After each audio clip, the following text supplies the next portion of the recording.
عرفات کی طرف جاتے ہوئے. عرفہ کا دن سال کا وہ دن ہے جس میں سب سے زیادہ انسانوں کو آگ سے نجات کا پروانہ ملتا ہے، یعنی ان کی معافی ہوتی ہے. اس دن شیطان جب دیکھتا ہے کہ لوگوں کے گناہ معاف ہو رہے ہیں تو وہ روتا ہے، پیٹتا ہے اور اپنے سر پہ خاک ڈالتا ہے اور اپنے آپ کو نوچتا ہے کہ میں ساری زندگی ایک شخص کو بہکاتا رہا اور اس کو میں اپنے رستے پہ لگاتا رہا، اور یہاں آ کر اس جگہ پہنچ کر جو اس نے دعا کی اور اس تڑپ کے ساتھ کی کہ اللہ سبحانہ وتعالیٰ نے اس کو معاف کر دیا، تو یہ تو میرے ہاتھ سے نکل گیا، میرے فالوورز میں سے ایک کی کمی ہو گئی. کچھ جگہ اور کچھ اوقات دوسری جگہوں اور دوسرے اوقات کے مقابلے میں زیادہ قبولیت والے ہوتے ہیں. جگہوں میں تو ہم کو پتا ہے کہ حرم پاک اور اسی طرح عرفات، مزدلفہ، منا، یہ جگہیں ایسی ہیں مقدس جگہیں کہ جہاں مانگی ہوئی دعائیں قبول ہوتی ہیں.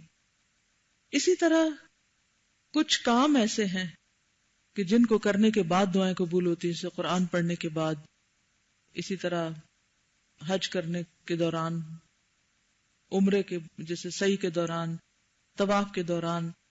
اسی طرح کچھ دن اور کچھ راتیں ایسی ہیں کہ جو دعا کی قبولیت کے اعتبار سے بہت اہم ہے.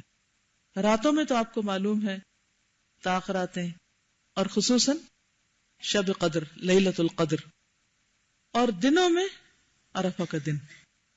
اب آپ دیکھیے کہ جو راتیں ہیں، طاق راتیں، ان میں سے کون سی لیلۃ القدر ہے ہمیں نہیں معلوم. 21ویں ہو سکتی ہے، 27ویں ہو سکتی ہے، 25ویں ہو سکتی، کوئی بھی ہو سکتی، ہم شور نہیں ہوتے کہ وہ کون سی رات ہے. لیکن عرفہ کے دن کے بارے میں تو ہم شور ہوتے ہیں کہ یہ وہ دن ہے، اور وہ وہی دن ہے، اور قبولیت والا دن ہے. تو سال بھر کے دنوں میں اگر دیکھا جائے کہ سب سے اہم ترین اور قیمتی وقت اور قیمتی ترین مقام جہاں لوگوں کی بخشش ہوتی ہے، جہاں ان کی دعائیں قبول ہوتی ہیں، وہ عرفہ کا دن ہے. اور عرفہ کے دن میں بھی زوال آفتاب کے بعد، یعنی سورج ڈھلنے کے بعد سے لے کر مغرب تک، سورج غروب ہونے تک، وہ وقت انتہائی قیمتی وقت ہے جس میں انسان کو خوب خوب دعا کرنی چاہیے. نبی صلی اللہ علیہ وسلم نے اس دن کھڑے ہو کر دعائیں کی تھی، خطبہ بھی دیا تھا اونٹنی پر بیٹھ کر، لیکن دعائیں بھی کی. تو اس سے دو باتیں پتہ چلتی. ایک تو یہ کہ اس دن انسان کچھ نہ کچھ تعلیم کا کام بھی کرے، اپنے ساتھیوں کو کچھ سکھا دے، کچھ بتا دے، جو آپ کو اللہ نے علم دیا اس میں دوسروں کو بھی آپ شریک کر لیں. اور بہتر چیز کیا ہوتی ہے کہ حج کے جو ریچولز ہیں یا مناسک ہیں ان کا تذکرہ کر لیں. اور دوسری اہم چیز دعا. باقی سب چیزوں کو بھول جائیں، کھانا وانا بھی اس سے پہلے کھا لیں، زوال سے پہلے فارغ ہو جائیں. جو ہی زوال ہو بس آپ باوضو ہوں اور آپ نمازیں پڑھیں اور دعائیں شروع کر دیں. ان دعاؤں کے لیے آپ سال بھر تیاری کرتے رہے، جو دل میں دعائیں لکھتے جائیں، ایک ڈائری بنا لیں اپنی، اور یہ ڈائری عام دنوں کے لیے بھی بنائیں.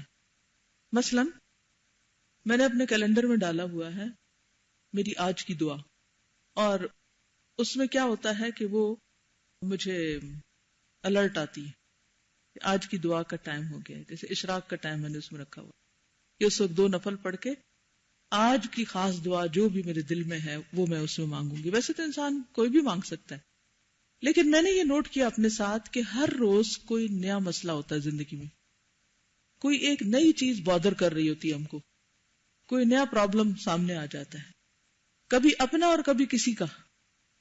کوئی بہن بھائی بیمار ہو گیا، کسی کے فوت ہونے کی خبر آ گئی، کسی کی شادی ہو رہی ہے، کسی کا بچہ پیدا ہو گیا ہے، اپنے ساتھ 100 مسئلے ہیں، کوئی مسئلہ حل نہیں ہو رہا، یا کوئی فیصلہ کرنا ہے آپ کو، کچھ خریدنا ہے، کچھ بیچنا ہے، کہیں جانا ہے، کہیں استخارہ کرنا ہے کسی چیز کے لیے، یا یہ کہ قرآن مجید میں کوئی چیز پڑھی ہے، یا کوئی حدیث پڑھی، یا کوئی دعا ہی پڑھی ہے. تو اب ہم شعوری طور پر پھر مانگنا بھول جاتے ہیں. تو اس کے لیے آپ کیا کریں، ایک ڈائری بنا لیں اور اس میں آپ کے دل میں جو دعا آئے کہ یہ مجھے اپنے لیے مانگنا چاہیے، یا کسی کی کوئی خوبی دیکھ کر آپ کو شوق آئے کہ میں بھی ایسا کروں، اللہ مجھے بھی توفیق دے، تو بجائے جالس ہونے کے یا یہ سوچنے کے ہم غریب کہاں، ہم تو نہیں کر سکتے، یہ تو بڑے بڑے لوگوں کا کام ہے کہ وہ کرے. نہیں، اللہ سب کو دے سکتا ہے. جس نے اس کو دیا وہ مجھے بھی دے سکتا ہے. مانگنے میں کیوں دیر ہے؟ تو ایسی سب چیزوں کو آپ لکھتے جائیں. میری تمنائیں، میری دعائیں، میری خواہشات، میرے ارادے، میری امیدیں، میں کیا چاہتی ہوں، اس کو آپ نوٹ کرتے جائیں. یہ آپ کی ایک ڈائری بن جائے گی. مثلا جس دن میں نے دوائے شافی پڑھائی، اس دن یہ آیت میرے دل کو بہت لگی، حالانکہ یہ بہت دفعہ پڑھی اور پڑھائی تھی، کہ بات یہ ہے کہ آنکھیں اندھی نہیں ہوتی، دل اندھے ہوتے ہیں جو سینوں میں. جب دل اندھا ہوتا ہے تو پتہ نہیں چلتا کہ ہم خود کہاں غلط ہیں اور خود کہاں ٹھیک ہے، کیونکہ غافل ہیں ہمیں اپنی غلطیاں نہیں پتا، سوئے ہوئے ہیں. تو میری اس دن کی دعا کیا تھی اپنے لیے جو میں نے لکھی، کہ یا اللہ میرے دل کی آنکھیں اور کان کھول دے، میری دل کی آنکھیں کھول دے، تاکہ میں اپنی غلطیاں دیکھ سکوں، تاکہ مجھے چیزوں کی حقیقت نظر آئے، تاکہ مجھے سیدھا رستہ نظر آئے. اللہ نے تو رستہ رکھا، ہم ہی نہیں نظر آ رہا نا، ہمارے دل کی آنکھیں بند ہیں.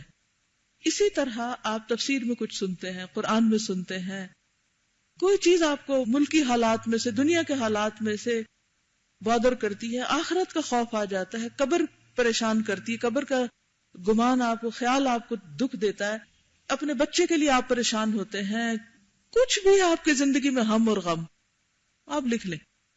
اس کا فائدہ کیا ہوگا کہ ایک تو یہ ہے کہ ترتیب بنتی جائے گی کہ ایک دن آپ نے اس کے اوپر خاص فوکس کرنا ہے. دوسرا، جب آپ رمضان آئے کھول کے بیٹھ جائیں، تہجد کا وقت ہے کھول کے بیٹھ جائیں، اشراق کے بعد کھول کے بیٹھ جائیں، یا حج عمرے پر گئے ہیں اٹھائیں ساتھ رکھیں بیگ میں کھول کے بیٹھ، سفر کر رہے ہیں دعا قبول کھول کے بیٹھ جائیں، بارش کے وقت دعا قبول ہوتی کھول کے بیٹھ جائیں.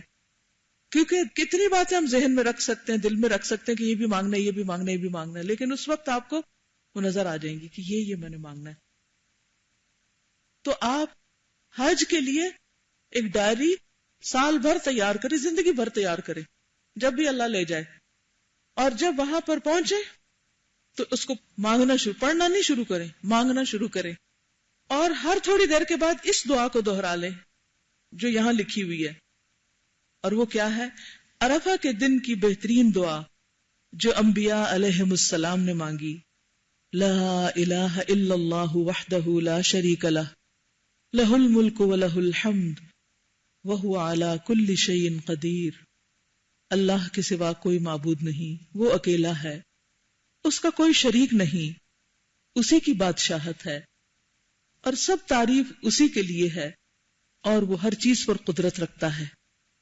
اب آپ سوچ رہے ہوں گے کہ اس میں تو کوئی مانگی ہی نہیں چیز، کوئی چیز مانگی ہی نہیں ہے، ڈائریکٹ تو کوئی دعا نہیں مانگی، تو پھر یہ کیا دعا ہے؟ یہ ایک بہت خوبصورت انداز ہے اللہ کی رحمت اور اللہ کی مرضی کو اپنی طرف متوجہ کرنے کا، کہ اللہ سبحانہ تعالیٰ کے سامنے اس کا وہ ذکر کیا جائے جو اس کو بہت پسند ہے. اور وہ کیا ہے؟ شرک سے برات، شرک سے بیزاری، اور اس کی توحید کا بیان.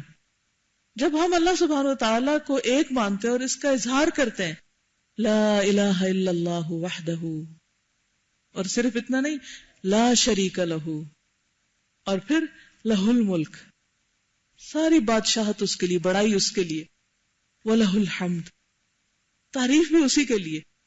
اور شعور کے ساتھ آپ مانگیں گے تو آپ یقین کریں کہ آپ کو اپنی تعریف کا بھی شوق نہیں رہے گا.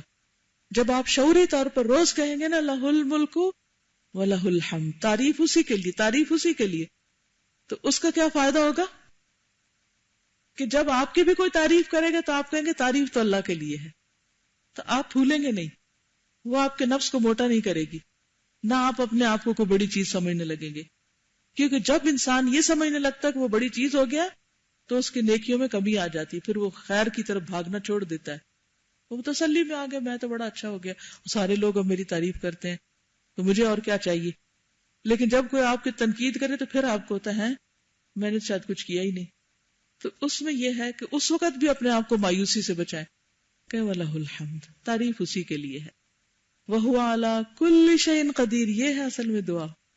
دعا آپ کے دل میں ہوگی جس کو آپ امپاسبل سمجھ رہے ہیں، اور اس پہلے اللہ کی تعریف کر کے آپ کہیں گے اللہ یہ بھی کر سکتا ہے، اللہ یہ بھی کر سکتا ہے، اللہ یہ بھی کر سکتا ہے، وَهُوَ عَلَىٰ كُلِّ شَيْءٍ قَدِيرٌ. یہ ہے دعا. یہ کہنے کی بجائے کہ یا اللہ یہ دے دے یہ دے دے، وہ دل میں رکھ لے اور یہ کلمہ پڑھنا شروع کر دے. تو جب آپ عرفہ کے دن دعائیں مانگے تو جو اپنی نیڈز ہیں، ضروریات ہیں، ان کو بول کے بھی مانگ لیں اور پھر تھوڑی دیر کے بعد اس کلمے کو دہرا لیں.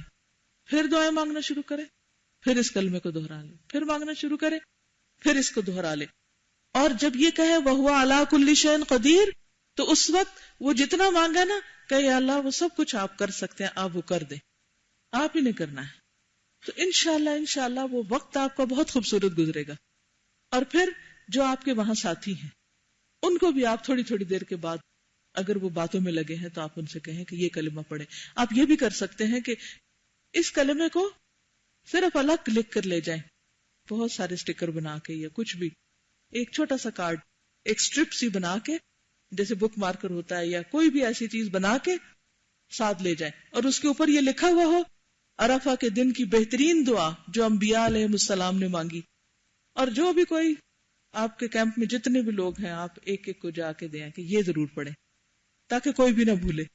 تو انشاءاللہ وہ بھی پڑھیں گے تو انشاءاللہ آپ کو بھی اس کا فائدہ. یا کوئی جا رہا ہے تو ہمارے یہاں عام طور پہ رواج ہوتا ہے کہ کوئی جا رہا ہے تو اس کو گفٹ دو. تو آپ کیا کریں، اس طرح کے بہت سے بک مارکر یا اسٹرپس بنا کے آپ جانے والے کو دیں کہ جی آپ خود بھی پڑھیں اور اوروں کو بھی راستے میں بانٹ دیں. اور لوگ اتنے شوق سے اس وقت لیتے ہیں، آپ یقین کریں 10 کتابیں بھی دعا کی رکھ کے لے گئے ہیں نا تو اکثر لوگ بھول جاتے ہیں کہ وہ کس بیگ میں رکھی ہیں یا وہ کون سی جگہ پڑی ہیں. آپ او ہو میری تو ہوٹل میں رہ گئی، کیونکہ وہ آپ نے باہر نکلنا ہوتا ہے نا. او ہو میرا تو وہ بیگ ہی نہیں مل رہا. ان کو یہ نہیں پتا ہوتا پیکنگ کیسے کرنی ہے، تو غلط جگہ چیز رکھ کے جب ٹائم ہوتا ہے ضرورت پڑتی ہے وہ ان کو ملتی نہیں. اور اس وقت اگر آپ نے سب کو دے دیا نا اتنے شکر گزار ہوں گے کہ وہ کہیں گے ہمارا مسئلہ حل ہو گیا. بعض اوقات ہم خود بھولے ہوئے ہوتے ہیں. تو وَتَوَاصَوْا بِالْحَقِّ وَتَوَاصَوْا بِالصَّبْرِ. تو انشاءاللہ جتنے لوگ آپ کا دیا پڑھیں گے سب آپ کو اجر و ثواب ملے گا. تو دہرائیے لا الہ الا اللہ وحدہ لا شریک لہ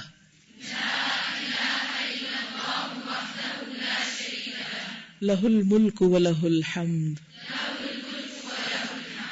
وہو علی کل شیء قدیر.